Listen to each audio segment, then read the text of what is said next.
Hello, hi, welcome to the Lipstick Chat. We are back with a quick update of Sibongile and the Dlaminis. Guys, usamke novelephi into yabo angeke iziphele manje. It's not gonna end now, it's not gonna end well because they are still trying to prove a point to one another. Usamke asks ugel ukuthi uhamba nini.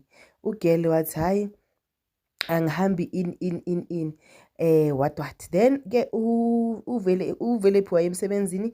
Usamke made sure ukuthi she sabotages uvelephi and asks umntanakhe lo ongabuzi next ohlala empumputha to take a walk nomanqoba. Coming back uvelephi ufuna umntwana high and low buza ke hayi amfuna high and low akamtholi umntwana. But manje she's painted as a mom oneglecta umntwana ukuthi why bangabuza ukuthi lo wena wayethatha walk nomntwana already say yena novuma they are jumping into conclusions. I don't know, but this is a way of getting uvelephi out of the house, and I think ukuthi at this point usamke is going to win.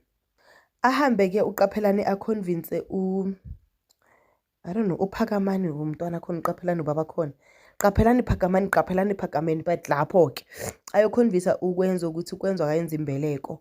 Ukwenza was like resistant at first, but ukwenza thought ukuthi okay fine, this can be done. Kwenza ahambe ayotshela ubaba wakhe unjengaye. It did not sit well with unjengaye.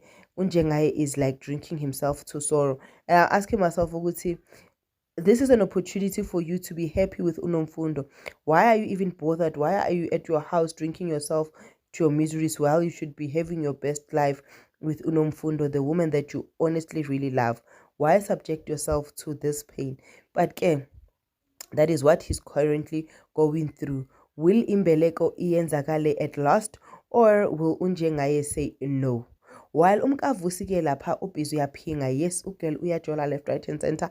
Ugirl is showing things that are not supposed to be shown to anybody else but her husband. Yes, ugirl uyenzani ugila imkhuba. Uzophelela laphi ngokugila imkhuba angazi. But also what worries me is, what if a girl falls pregnant and history repeats itself? Kadlamini.